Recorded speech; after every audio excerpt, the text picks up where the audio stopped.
Yeah, well, I mean, we're not done at all. This is just the beginning. We're still gonna continue to address all of our needs. Welcome to Inside the Mavs. Kevin Gray, Mavs insider for 105 through the Fan, joined as always by my partner Grant Avseth, Mavs insider and beat reporter for Sports Illustrated.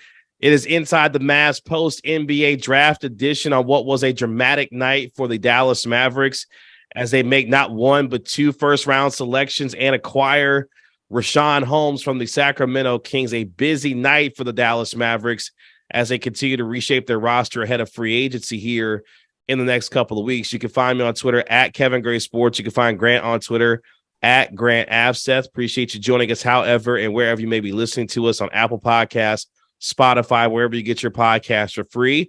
Make sure you give the podcast a 5-star rating and write a review while you're there.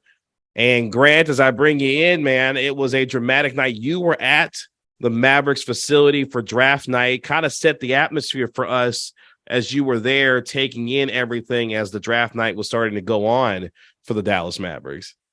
Yeah, it was definitely an interesting experience. That was my first time ever doing it. So that was cool to, see the progression play out. And especially when kind of unexpected things happen, like a trade down, they get the player that a lot of people had projected. Including our favorite, one of our favorite guests, Rafael Barlow, was very on the money overall. Yeah, he was. Dereck Lively to the Mavs. And then just seeing like the trade back in and then kind of handling all the things that you got to do, like doing the conference calls and then like getting the articles out. That was very cool to be able to do for the first time for sure. But yeah, just the vibe in the room overall. It was kind of interesting when the first like surprise really happened, like Anthony Black going number 6 overall. That wasn't that surprising with the way the board kind of trended. But then once it got to number 7 with Bilal Coulibaly, and then the Mavs, the Pacers and the Wizards getting into a trade where they basically swapped picks, and the Pacers got compensated for moving down to basically facilitate Washington getting who they wanted. A pair of second-round picks to make it happen. That was kind of interesting. Like, oh, wow, Bilal Coulibaly really, he's going 7 over Jarris Walker. And then it's like, oh, wait, Jarris Walker is going to go where we kind of thought he was going to go with Indiana. So, yeah, it was interesting overall for sure to be able to kind of see those types of moments. Because, of course, the night got started as predicted with Victor Wembanyama, of course, going number 1 overall to the San Antonio Spurs. Brandon Miller goes number 2 to the Charlotte Hornets, and Scoot Henderson goes number 3 to the Portland Trail Blazers. And then the Thompson boys go 4 and 5 to Houston and Detroit. And as you mentioned, Anthony Black joins a whole host of guards in Orlando at this point at number 6. And then you mentioned the trade with Coulibaly and Jarris Walker, with Walker going to the Pacers and Coulibaly going to the Wizards. Then that gets us to numbers 9 and 10, where, of course, the Mavericks sitting there at 10, and you're looking at the board, and you're looking at, well, Taylor Hendricks is still sitting there at the 9th pick. Cason Wallace, Dereck Lively is still there. So Utah goes ahead and selects Taylor Hendricks at 9, and then we get to 10, and we're thinking, oh, well, the Mavericks are going to select Dereck Lively here based on what they're looking for and what kind of the smoke has been around him, given what the Mavericks need in terms of upgrading their center position. But they throw us a curveball, and they decide to engage in a trade with the Oklahoma City Thunder. The Mavericks send Davis Bertans and his contract to Oklahoma City, and they make the pick on behalf of the Oklahoma City Thunder. They take Cason Wallace, the guard out of Kentucky. So they're sending Cason Wallace and Davis Bertans to the Thunder. In exchange, the Dallas Mavericks get a traded player exception, and they switch places with the Oklahoma City Thunder at 12. So Orlando, who takes Jet Howard, the son of Juwan Howard, at 11. Then we get to 12. The Thunder take Dereck Lively II out of Duke, and they make that pick on behalf of the Dallas Mavericks. So the Mavericks not only move off of Bertans' contract, they get a TPE for it, and they still get their guy at 12. What was kind of the mood and the atmosphere once that trade went down, and your reaction to the Mavericks being able to get that done, moving off of Bertans' contract while still getting the guy that they loved out of Duke there. Yeah, I think it was definitely a surprising sort of like facilitation of moves. I think like before the draft started, a lot of people in the room expected a trade with the focus being to add a veteran talent. And it's actually kind of interesting to think back of like the intel that gets put out and comments by like team officials like Nico Harrison throughout the draft process. It's just kind of interesting thinking back to when I went to the scouting combine. Nico kind of basically, when I asked him about like, trade rumors involving the 10th pick for, veteran talent, he basically said like along the lines of like, oh, like I was going to ask you, show me the trade speculation because, that's not really, you're like, oh, okay. Yeah, sure. Like, of course you're going to say that, but, it ended up being, of course it traded down a couple spots, but they ended up making a lottery pick still. And, that's it's kind of interesting just to think back on that. And, like reflecting on like, when it gets closer to that 10th pick and there's all those players available, like Cam Whitmore, there were some insiders, like draft insiders, that made it sound like, the Mavs, that was their guy at 10 if he falls. And, a lot of people closer to the draft were like, oh no, he is going to fall. Like apparently there's like I'm not 100% sure on it, but there's like a medical problem. Not to get into specifics. Like I heard about what it may be, but I don't want to get like, talk too much about that. Sure. But maybe it ended up being, a little bit worse intel and, maybe they couldn't stomach the thought of taking him at 10. But overall, it's just interesting. Like, okay, well, if Whitmore's on the board and then, Dereck Lively's on the board, what are you going to do? So yeah, it's just interesting seeing them kind of make that move to trade down, get compensated for it in the form of creating that trade exception, as you said. And then, like after that, it's not all trade exceptions end up getting used. So it's interesting to see them like not only find a purpose for it, but, do it on draft night in the first round, get back into the draft and get a guy that they, were high on to kind of help with their wing defense. So yeah, it was just a very interesting like set of circumstances that kind of played out. Dereck Lively at 7'2", 215, a guy who's a rim protector, a shot blocker, going to be able to come in right away. One of the things that the Mavericks talked about, how impressed they were, was his understanding of defensive schemes and the things that they threw at him. Nothing was too difficult for him. And it sounds like the basketball IQ defensively, specifically for him, is what drew them to Dereck Lively. And obviously for him, a guy with a lot of energy, a high motor, is going to be able to come in right away and earn his time on the floor on the defensive end. And you mentioned it, the TPE that the Mavericks were able to get, it was very soon after the Mavericks made that move and was the trade that was reported.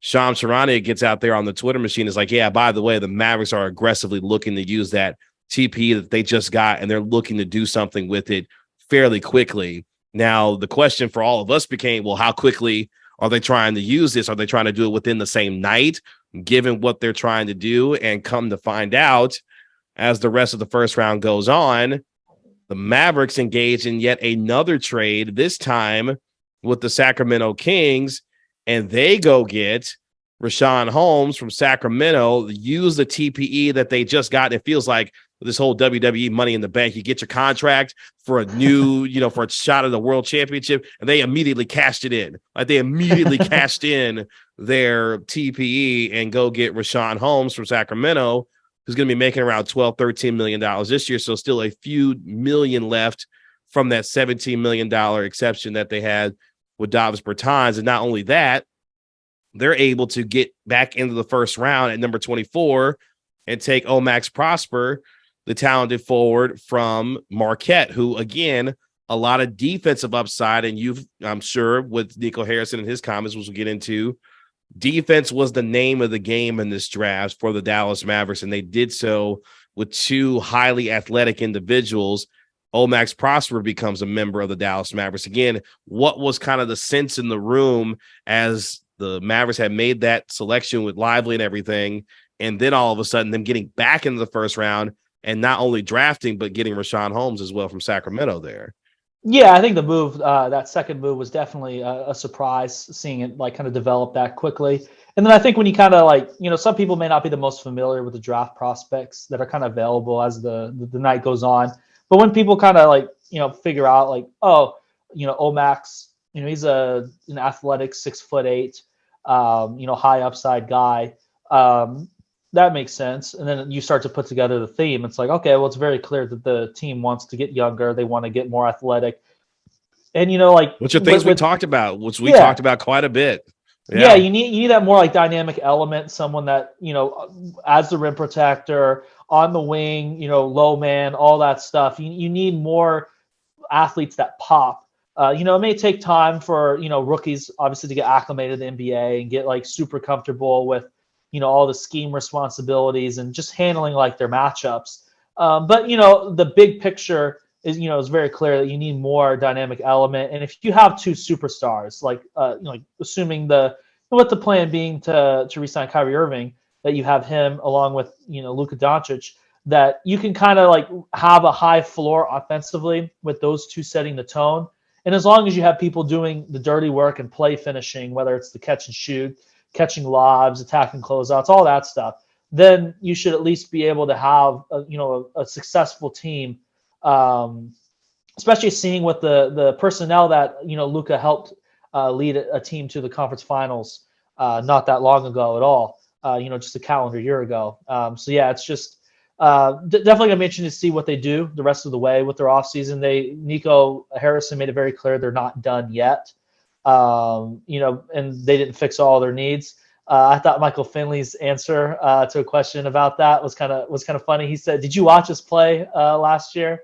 We did not fix all of our needs with rookies." He said, "No, that we got work to do." So yeah, they'll be interested to see how they kind of utilize the rest of their offseason for sure. Yeah, they made it very clear that this is just the beginning when it comes to them remaking this roster. And all the reporting that we have seen, whether it be from the Mark Steins of the world and whomever, the center rotation was going to be different, vastly different.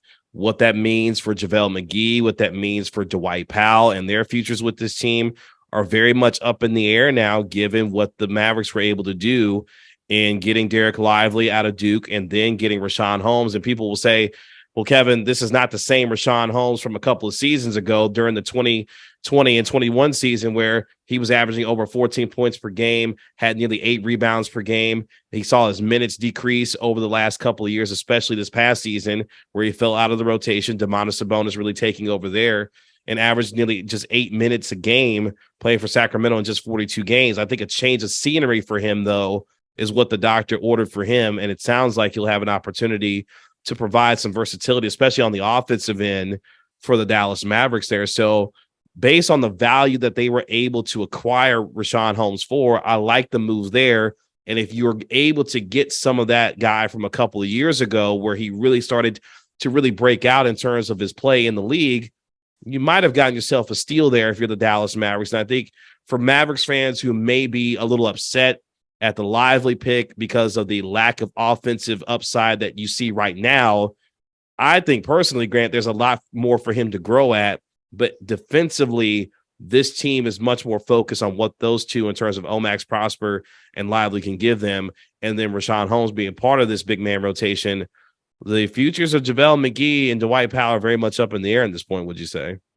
Yeah, definitely. I think, with the remaking of the center position being a goal, as you said, there's a lot of things. Christian Wood obviously is, expected to not be brought back, with how the situation played out.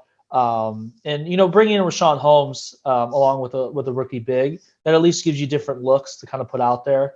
I personally think that there are limitations defensively that you have with someone undersized like Holmes, but at least for the contract standpoint is important to get into as well. Because if you're moving Davis Bertans, who is fully guaranteed for this season and about $5 million for next season, that's a big difference when you're reducing this current year's salary. And it's an expiring, assuming Richaun Holmes picks up that like $12.9 million, I believe it's around $12.9 million player option.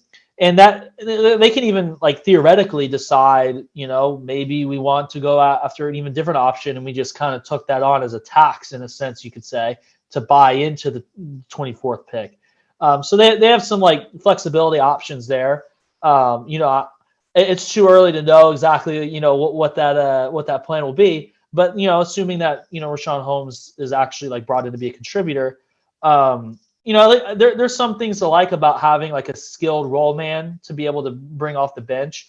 I think Jaden Hardy is still developing, for example, like his high like pick and roll, like orchestration, and having a big that can kind of counter those drop coverages with his push shot, be an interior play finisher. I think that adds a little more along the line of what they had with Dwight Powell, but a little more skill as a role man that you wouldn't necessarily get by running it back with their current options. And I think you need that extra skill as Jaden Hardy continues to develop and get comfortable attacking those drop coverages.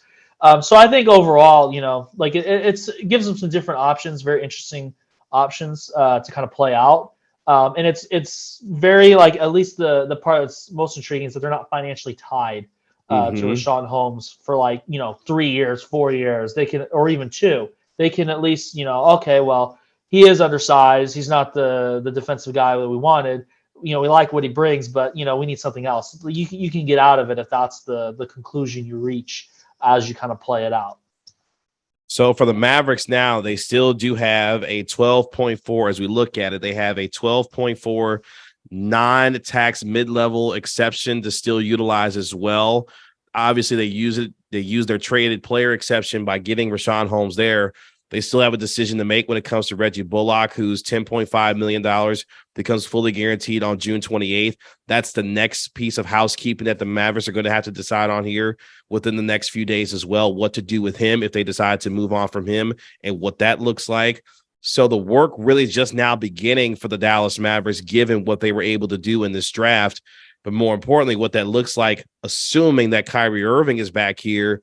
It sounds like, though, for this team, you talked about the idea of moving off of Christian Wood, who's not expected to be back with this team. This team is going to look dramatically different going into this upcoming year. Now, how much more can they add around what they have with Luka and Kyrie, given how much younger that this team is looking? Josh Green, Jaden Hardy becoming a real part of this team. And started the things I was thinking about as the, rotation starts to look. It's looking more and more like a guy like a Josh Green is going to be possibly in your starting lineup this upcoming season as a part of this Mavericks team. So there's a lot of different things to start to consider now, given what this team did in this NBA draft. How would you assess the draft grade, if you will, of the Mavericks based on what they were able to do and the value that they were able to maximize, turning the number 10 overall pick into Dereck Lively and then being able to move off Bertans and then get back into the first round and getting Richaun Holmes and then drafting Omax Prosper out of Marquette there? Yeah, I definitely thought it was a very positive overall performance. In terms of a specific letter grade, I feel like, just looking at the factors, I think ESPN's broadcast said it pretty well, where they're like, what the Mavericks do with a 10th pick will tell you kind of how their comfort level is navigating their situation with Luka Doncic. Like, if they trade it for veterans, that kind of gives off I guess you could say the vibe that they're like, okay, well, we're our backs are against the wall. We need to get this thing right now. But in general, like if you put that sort of context aside, I think it's very, it's very short-sighted in a sense to kind of make trade out entirely of the draft when you're an older team already with limited ceiling role players. I do like a team having a long-term sort of focus, players that kind of have the mentality that I have a responsibility. It's to come in and play defense. I know that's how I get on the floor. I need to set the tone as a rim protector or an on-ball defender, whichever player you're talking about that they brought in. Those things go a long way, I feel like, compared to, just generally adding kind of established veterans who may be looking for offense. I still think they'll end up having to address like a veteran at the 4 spot. Because I think, Omax is raw offensively. I think he still needs to get comfortable on the perimeter at taking contested catch and shoot threes out of the corner, all the NBA, oriented stuff when you play off of Luka. So I think who does that remind you of? Some of that, a little bit of a Dorian Finney-Smith for sure. Yeah. A little more dynamic element to what their strengths are. especially like the defensive side of the ball. So I think, yeah, like you gotta take chances on players like that, give it time to develop, and like I guess in a way we also have to see like who's going to be working on the shooting mechanics aspect too, like because Peter Patton is now in Chicago. Yeah. I mean, I would expect the NBA franchise to probably replace the shooting coach within the offseason, I would think. So I'm assuming there'll be someone with skill working on the shot. But having that NBA development kind of focus, as we've seen with Josh Green, he's gotten better with his shooting, and Dorian, as you said, like there's a lot of different changes in the organization since that process has played out. But just in general, like you get rewarded for patience with the right process a lot of the time, not a guarantee all the time. But I do think that back to what I was saying a little bit earlier, like as long as the mentality is there where they know how they're going to make their impact in the NBA and they're excited about defense and they have the talent to do it, I think that's definitely worth taking the chance on, and then going through the growing pains on both ends. Like, Dereck Lively is going to have to get used to being an NBA screen setter, all that stuff, and like attacking out of short rolls, whatever you want to, get into. But at least like, just hearing him talk, it sounds like he's got a very good mentality and knows exactly the role. He's not going to try to like be a star. Like he's not going to be like demanding the ball in the post. He's not going to be like, I'm the next Anthony Davis, clear out Luka, Kyrie, watch what I'm cooking. Like he's not going to do like stuff like that. He knows exactly what his role is. And not to go too much into it, but I even asked him about like, what's your comfort level and with attacking out of short rolls, and like, because Luka gets like his screener put in those situations a lot because he gets all the attention with the doubles, and he had a very good like detailed answer on it. Like he has a very good understanding of the game of basketball, offensively and defensively. And I think, the more you hear him talk, it's like, I could definitely see why, a team, took him in the lottery to kind of develop with his tools and everything involved. I think one thing I really appreciated about what the Mavericks did tonight, we talked about the idea that they had to show a lot of creativity and being able to do some different things to be able to improve this roster in the amount of ways that they had to do it. And I like the process in which they went about doing this, because they didn't do anything too spectacular, but they made smart decisions in getting as much value as they could and squeezing as much as they could of that number 10 pick. And I thought they did what they could based on that. You were able to still get the guy that you wanted at number 12 with Dereck Lively. You were able to get yourself another piece that can help you offensively in Richaun Holmes, who needed a change of scenery, but you were also able to get off of one of those contracts that you needed to in Davis Bertans, and you were able to do it rather effectively, and then flip that into Richaun Holmes during the same night. So I love the thought process in which the Mavericks went about it. You give a lot of credit to Andrew Baker, Nico Harrison, obviously in this front office, for being able to do what they did. And I think for Mavericks fans who are either questioning the pick or maybe not feel too comfortable about either prospect, whether it be Lively or Prosper, you should be excited about the process in which the Mavericks went about this,